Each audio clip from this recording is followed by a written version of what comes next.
Hello guys. स्वागत है आपका मेरे यूट्यूब चैनल पर। चलो शुरू करते हैं आगे की कहानी। रूबी ने नम्रता से उत्तर दिया, महाराज मुझे तो आपका आभार व्यक्त करना चाहिए। उसका उत्तर सुनकर सम्राट बहुत प्रसन्न हुए और जोर से हंसते हुए बोले, यह लड़का तो शायद ही कभी मेरे दावतों में आता है। लगता है शादी के बाद थोड़ा सभ्य हो गया है ना? आइजैक ने बिना डरे जवाब दिया, सेब पेड़ से ज्यादा दूर नहीं गिरता। राजा का चेहरा उतर गया। तुम्हें जरूर बोलना ही था ना, है ना? आइजैक ने ताना मारते हुए कहा, राज छुपाने की सजा तो मिलेगी ही, अब किसे दोष दें? फिर उसने रूबी की तरफ ठंडी नजर डाली, जो पास खड़ी थी लेकिन बेपरवाह थी। रूबी ने कंधे उचका दिए। लो फिर शुरू हो गया। इसका चिड़चिड़ा स्वभाव इसे खूब जचता है। पास बैठी युवतियां खिलखिलाकर हंसने लगी और आपस में फुसफुसाई। यही तो रूबी चाहती थी। हाँ हंसो जितना हंसना है, मैं वही मूर्ख हूँ जो अपने पति के छोड़ देने पर भी मुस्कुरा देती हूँ। राजा ने गुस्से में आइजैक की ओर उंगली उठाई। अगर यह इसीस का बेटा ना होता तो अब तक मर चुका होता। महारानी हल्के से मुस्कुराई और राजा को शांत करते हुए बोली, शांत हो जाइए महाराज, वरना ये युवती डर जाएगी। उसी वक्त रूबी की नजर महारानी के पीछे छिपी एक छोटी लड़की पर पड़ी। वो प्यारी सी बच्ची उसे देख रही थी। महारानी ने उसकी नजर देखकर धीरे से लड़की को आगे धकेला और बोली, राजकुमारी इस तरह घूरना इनपोलाइट होता है, ठीक से नमस्ते करो। छोटी लड़की ने मासूमियत से मुस्कुराते हुए कहा, अगन पैलेस में आपका स्वागत है मिस रूबी। रूबी ने तुरंत प्यार से मुस्कुराते हुए जवाब दिया, धन्यवाद राजकुमारी एरियन। महारानी जो कभी पूरब की एक दासी थी, राजा फैनल की बहुत प्रिय थी और राजकुमारी एरियन भी उन्हें बेहद प्रिय थी। लेकिन राजा अपनी उस बेटी को जो अलग नस्ल की दिखती थी, बाकी राजकुमारियों जैसा दर्जा नहीं दे पाए। ऊपर से एरियन आइजैक की चचेरी बहन भी थी, इसलिए रईसों के बीच वह हमेशा बाहरी समझी जाती रही। रूबी को एरियन से पूरी सहानुभूति तो नहीं थी, लेकिन उसकी आंखों में डर देखकर उसे तरस जरूर आया। कुछ देर बाद सब लोग भोज की मेज पर बैठे। बस फुआना थोड़ी देर से पहुंची। इलेन ने उत्सुकता से पूछा, कहाँ थी तुम? रूबी ने भी उसकी ओर देखा। फुआना ने आराम से बैठते हुए कहा, कुछ नहीं, मैं आइजैक को बुलाने गई थी, लेकिन मेरी बात तो उसके कानों तक जाती ही नहीं। मालूम नहीं उसने उस योद्धा को कहाँ आराम करने भेज दिया। इलेना ने बाहें मोड़ ली और सिर हिलाते हुए बोली, हमेशा की तरह बेकार की बातें, वो हमारी बात कभी सुनता ही नहीं। फुआना ने ठोड़ी पर हाथ रखकर सहमति जताई, सही कहा। फिर उसने रूबी की तरफ मुड़कर पूछा, मैडम क्या तुम्हें घोड़सवारी पसंद है? रूबी मुस्कुराई और बोली, मैं इसमें बहुत अच्छी नहीं हूँ, लेकिन मुझे ये बहुत पसंद है। फुआना रहस्यमय मुस्कान के साथ बोली, चिंता मत करो, सिर्फ पसंद करना ही काफी है। लेकिन अंदर ही अंदर रूबी चिल्लाई, मुझे ये बिल्कुल पसंद नहीं, मैंने झूठ बोला था। पिछली जिंदगी में भले ही मैंने अमीर लोगों वाले खेल सीखे हूँ, पर उनकी कोई अच्छी याद नहीं है। उसी वक्त पास बैठी एक युवती ने कहा, आप दोनों की बराबरी कौन कर सकता है? आखिरकार जब सर आइजैक ने आपको खुद सिखाया था, तो आपको भी अपने पति से मदद मांगनी चाहिए, है ना? फुआना ने शांति से जवाब दिया, वो तब की बात है जब हम बच्चे थे मिस कांसोलेशन, और वैसे भी मैं तो जन्म से ही टैलेंटेड हूँ। कांसोलेशन ने मुंह पर हाथ रखकर हंसते हुए कहा, बिल्कुल हाँ, आप कृपया गलत मत समझिए मिस फुआना। रूबी ने फुआना की आंखों में शरारत देखी, पर उसने सोचा, हमारा रिश्ता भी अजीब है, पर कोई बात नहीं, मुझे बस एक मासूम बेवकूफ की तरह बर्ताव करना है। रूबी ने सिर खुजाया और कहा, आपकी चिंता के लिए धन्यवाद, लेकिन मैं किसी व्यस्त इंसान का समय इतनी छोटी बात के लिए बर्बाद नहीं कर सकती। कॉन्सोलेशन हंस पड़ी और बाकी लोगों ने एक दूसरे को देखकर विषय बदल दिया।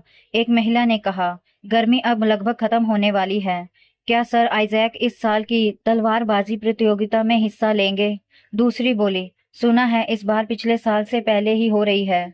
तीसरी ने उत्साहित होकर कहा, इसका तो सभी को इंतजार है, लेकिन अगर सर आइजैक ने हिस्सा लिया तो जीत तो पक्की है। सब लोग मेज पर बैठकर उत्साह से बातें करने लगे। देखते हैं इस साल कैसा होगा। मुझे तो ये जानने की ज्यादा उत्सुकता है कि फ्लावर ऑफ ग्लोरी कौन बनेगा। रूबी एक तरफ बैठी मुट्ठियां बींचकर सोच रही थी, मुझे पूरा यकीन है कि इस साल की प्रतियोगिता में चेसर जरूर जाएगा। ये तलवारबाजी प्रतियोगिता हर 3 साल में अंडाल में होती थी, महाद्वीप की सबसे पुरानी और बड़ी प्रतियोगिता। इसमें हर देश से लोग और योद्धा आते थे और सबको प्रशिक्षित राक्षसों से भयंकर लड़ाई करनी होती थी। इस घातक मुकाबले में सिर्फ रईस परिवारों के लोग हिस्सा ले सकते थे।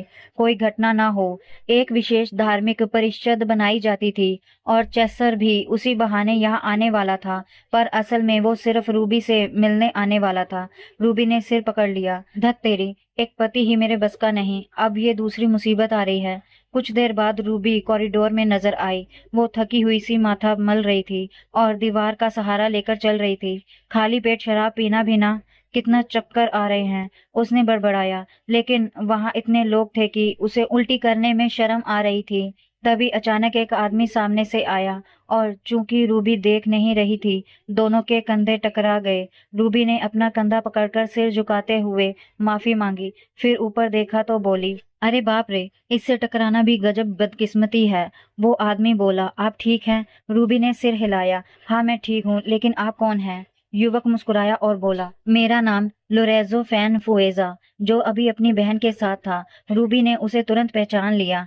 ओह, तो ये दोनों सच में जुड़वा हैं, तभी तो इतने एक जैसे दिखते हैं, उसने सोचा। लोरेंजो ने फिर पूछा, क्या आप वाकई ठीक हैं? क्या मैं आपको फिर से भोज तक छोड़ दूं? रूबी ने सिर हिलाकर मना किया, नहीं मैं सच में ठीक हूँ, बस थोड़ी देर बाहर ताजी हवा लेने जा रही थी।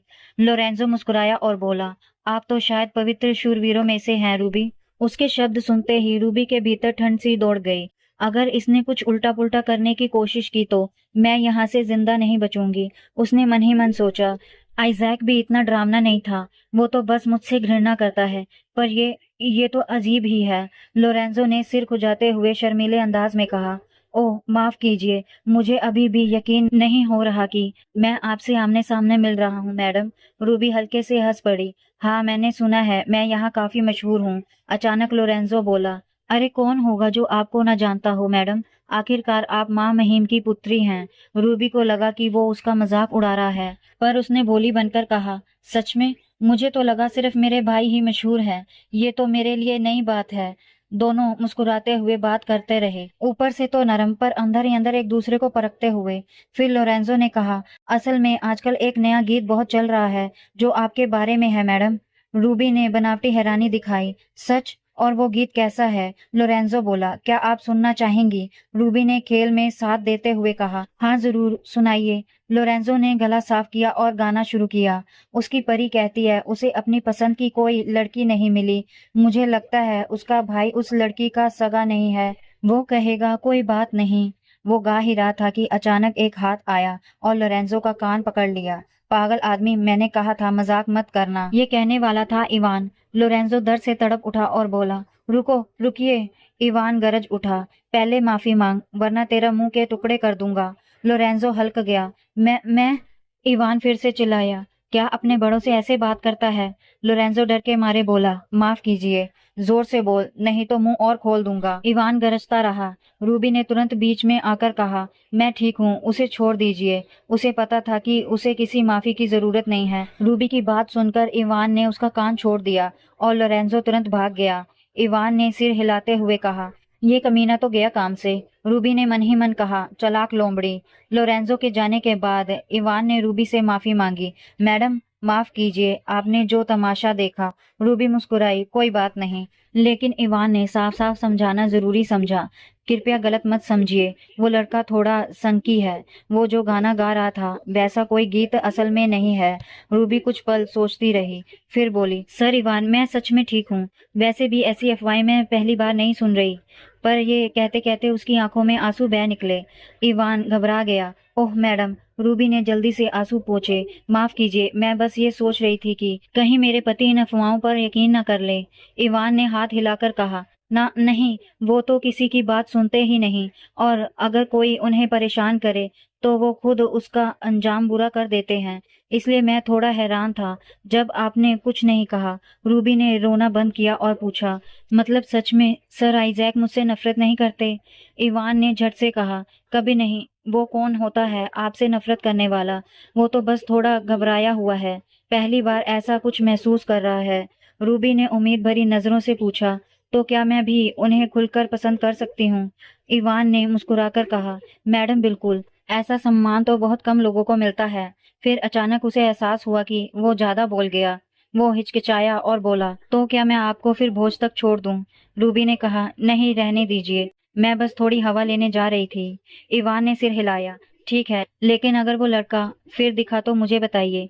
रूबी मुस्कुराई, धन्यवाद सर इवान। फिर उसने मन ही मन सोचा, क्या सच में वो मेरी चिंता कर रहा था?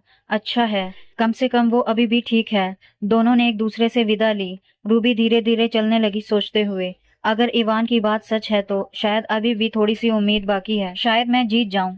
चलते चलते उसने सोचा, लेकिन फुएन का भाई आखिर किस चीज को लेकर भ्रम में है? क्या वो सिर्फ अफवाहों की वजह से मुझसे नफरत करता है, या फिर इसका कोई रिश्ता फ्रिया से है? इन्हीं विचारों में डूबी रूबी फूलों के बाग में पहुंच गई। वहां उसने देखा प्रिंसेस एरन एक मूर्ति के पीछे छुपके कुछ कर रही थी। वो झुककर बोली, प्रिंसेस एरन। एरन डर के पीछे मुड़ी और कांपती आवाज में बोली, कृपया मेरी माँ को मत बताइए। रूबी मुस्कुराई, समझ गई, नहीं बताऊंगी, लेकिन बता तो दो, क्या कर रही हो?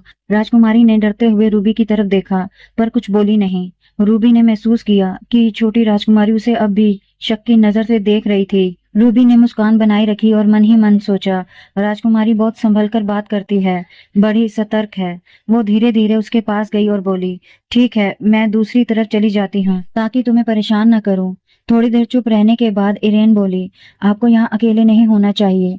रूबी ने हैरान होकर पूछा, क्यों? इरेन ने मासूमियत से जवाब दिया, मैंने सुना है कि अगर दो लोग साथ हों तभी प्यार सच्चा होता है। रूबी वहीं ठिठक गई, चेहरे पर हल्की हंसी और असहजता दोनों थी। उसने सोचा, ओह, तो यहाँ महल में भी ऐसी रोमांटिक किस्से चलते हैं। अब समझ आया कि राजा क्यों ऐसे हैं। रूबी ने मन ही मन दोहराया, प्यार सच्चा होगा। इरेन ने सिर हिलाया, नैनी ने बताया कि झील के नीचे एक देवता रहते हैं जो प्यार को सच्चा कर देते हैं। रूबी ने मन ही मन हंसते हुए सोचा, वाह, इस परियों जैसी बात पर यकीन करती है, कितनी प्यारी है ये बच्ची। वो झुककर बोली, ये जो फूल है, क्या ये गुलदस्ता है? एरन ने धीरे से सिर हिलाया, हाँ। रूबी मुस्कुराई और बोली, बहुत सुंदर है, किसके लिए है? एरन की आंखें चमक उठी। रूबी के बालों पर चांदनी पड़ रही थी, वो हल्के से झिलमिला रहे थे। राजकुमारी बोली, अगर आप मुझे अपने बाल छूने दो तो मैं ये गुलदस्ता आपको दे दूंगी। रूबी ने अपने बालों को हल्के से पकड़ा और मुस्कुराई, लगता है उसे मेरे बाल खिलौने जैसे लग रहे हैं। इस उम्र में बच्चे ऐसे ही तो होते हैं। वो झुककर बोली, ठीक है, छू लो जितना मन चाहे। एरन ने झेपते हुए कहा, अभी नहीं, बाद में। रूबी हंसकर बोली, ठीक है, जब चाहो। इतने में पीछे से एक भारी आवाज आई, रूबी। वो चौंक गई, मुड़कर देखा तो धुंधली चांदनी में आइजैक का चेहरा साफ दिखाई दे रहा था। रूबी डर के मारे एक पल को जम गई। ये हमेशा मेरे पीछे से ही क्यों आता है? उसने मन ही मन सोचा। तभी उसे किसी ने पीछे से पकड़ लिया। राजकुमारी एरन उसके कपड़े से चिपक गई थी, उसके हाथ कांप रहे थे। रूबी ने नीचे झुककर देखा, एरेन बुरी तरह डर रही थी। रूबी हैरान थी कि क्या हुआ। आइजैक उसकी तरफ बढ़ा और बोला, माँ महिम तुम्हें ढूंढ रहे हैं, मैंने कहा भी था अकेले मत घूमो। इतना कहकर इरेन ने जल्दी से फूलों का गुलदस्ता रूबी के हाथ में थमा दिया और भागती हुई आइजैक के पास से निकल गई। रूबी घबरा गई और पीछे से पुकारा, इरेन। आइजैक ने उसकी ओर देखकर कहा, तुम दोनों में से कोई भी बात नहीं मानता। रूबी ने चिढ़कर उसे देखा और मन ही मन सोचा, देखो कौन बोल रहा है। अचानक उसे कुछ याद आया और उसने पूछा, क्या आप राजकुमारी को ढूंढ रहे थे? आइजैक आगे बढ़ते हुए बोला, बिल्कुल नहीं, मैं तुम्हें ढूंढ रहा था। रूबी एकदम सन्न रह गई। पहले तो हैरान हुई, फिर डर ने उसे घेर लिया। मुझे? उसने मन ही मन कहा, जबकि तुम ही तो पहले चले गए थे। उसकी आवाज कांप रही थी जब उसने पूछा, क्यों? आइजैक तेजी से उसकी तरफ बढ़ता जा रहा था। रूबी डरते हुए सोचने लगी, रुको, पास मत आओ। क्या तुम मुझसे पूछताछ करने वाले हो? क्यों, मैं कहीं और चली गई थी। उसने आंखें कसकर बंद कर ली और मन ही मन कहा, ठीक है, बाद में इसका सामना कर लूंगी। तभी आइजैक की आवाज आई, तुम कर क्या रही हो? रूबी एकदम ठिठक गई। आइजैक ने सिर थोड़ा तिरछा किया और मन ही मन सोचा, लगता है रोमानिया की राजकुमारियों को तो अक्सर मारा जाता होगा। रूबी बेबस होकर मुस्कुराई। वो डरते हुए उसकी ओर देखने लगी और मन ही मन बोली, नहीं, कोई भी डर जाएगा अगर तुम इतने डरावने अंदाज में पास आओगे तो। आइजैक ने कहा, तुमने कहा था ना कि तुम मुझे चुपचाप देखना चाहती हो। रूबी बोली, हाँ, मैं बस तुम्हें देखना चाहती थी। इस पर आइजैक ने दिलचस्पी से पूछा, तो फिर तुमने आंखें क्यों बंद की? क्या तुम किसकी उम्मीद कर रही थी? रूबी हंस पड़ी, मन ही मन सोचती हुई, अच्छी कोशिश है रुबेका, पर मैं इतनी भी पागल नहीं कि सच में ऐसा सोच लूं। वो तो मुझे यही मार देगा। वो सोचने लगी, अब इस हालात से निकलने के कितने तरीके हो सकते हैं। रूबी बोली, असल में मुझे लगा कि तुम मुझसे नाराज हो। तो आइजैक ने पूछा, तो तुम्हें लगा कि मैं तुम्हें मारूंगा? रूबी चुप रही। आइजैक की आंखें अचानक तेज हो गई, और फिर भी तुम कहती हो कि तुम्हें मैं पसंद हूँ? रूबी हकलाने लगी, क्या क्या ये मना है? वो बोली ही थी, पहली बार जब तुमने मेरी रक्षा की थी कि तभी एक आवाज आई, सर। एडी भागते हुए आइजैक के पास आया। आइजैक ने पूछा, क्या बात है? एडी हिचकिचाते हुए बोला, आपको तुरंत चलकर ये देखना चाहिए। आइजैक बिना कुछ कहे मुड़ गया और रूबी भी उसके साथ चली गई। रूबी ने राहत की सांस ली। शुक्र है मैं बच गई। फिर आइजैक रुका, पीछे मुड़ा और बोला, यहीं रुको। रूबी ने हाँ में सिर हिलाया और मुस्कुराई। वो कह रहा है कि रुको, मतलब अब भी कुछ कहना बाकी है। उसके जाते ही रूबी पास की जगह बैठ गई और अपने हाथों में पकड़े फूलों को देखने लगी। वो सोचने लगी, ये फूल मेरे नाम जैसे हैं। रूबी जो अनंत सुख का प्रतीक है, कितना बचकाना लगता है। तभी किसी ने पीछे से उसे धक्का दिया और रूबी पानी में गिर गई। ठंडा पानी उसकी त्वचा में उतर गया और डर ने उसे घेर लिया। क्या मैं ऐसे ही मर जाऊंगी? उसने घबराकर सोचा, क्या मेरी जिंदगी इतनी बेकार तरीके से खत्म होगी? वो डरना चाहती थी, पर अजीब बात ये थी कि उसे डर नहीं लग रहा था। रूबी ने अपने चारों ओर काले फीते जैसे कुछ पकड़ा और सोचा, ये तो मेरा मजाक उड़ा रहे हैं। इन्हें निकाल क्यों नहीं पा रही हूँ? अब तो सांस लेना भी मुश्किल हो रहा था। तभी अचानक कोई चीज पानी में कूदी। एक हाथ उसकी ओर बढ़ा और उसे मजबूती से पकड़ लिया। रूबी को बचा लिया गया। बचाने वाला और कोई नहीं, आइजैक था। पीछे खड़े रईस लोग आपस में फुसफुसाने लगे। वो झील में कैसे गिरी? क्या हुआ था? रूबी अब भी सदमे में थी। उसने अपने हाथों को देखा। वो आइजैक की कमीज कसकर पकड़े हुए थी। फिर उसने आइजैक के गुस्से से भरे चेहरे को देखा और मन में सोचा, अब क्या होगा? वो जानती थी कि झील में गिरने का कारण कोई राक्षस था, महल के अंदर कोई राक्षस। पर यह तो मेरे लिए सबसे छोटी समस्या है। उसने सोचा, असल समस्या तो ये आदमी है जो मेरे सामने खड़ा है। ये तो पिछले बार जैसे ही स्थित है। अब वो फिर यही सोचेगा कि मैंने जानबूझकर किया। वो डरते हुए बोली, मैं बहुत डर गई थी। फिर अचानक उसने आइजैक को जोर से गले लगा लिया। उसने फिर से मुझे बचा लिया। वो नाटकीय अंदाज में बोली, जैसा मैंने सोचा था, मुझे फिर से आपने ही बचाया। उसके आंसू बहने लगे, पहले धीरे धीरे, फिर जोर से, जैसे कोई बच्चा रो रहा हो। आइजैक ने बस एक लंबी सांस ली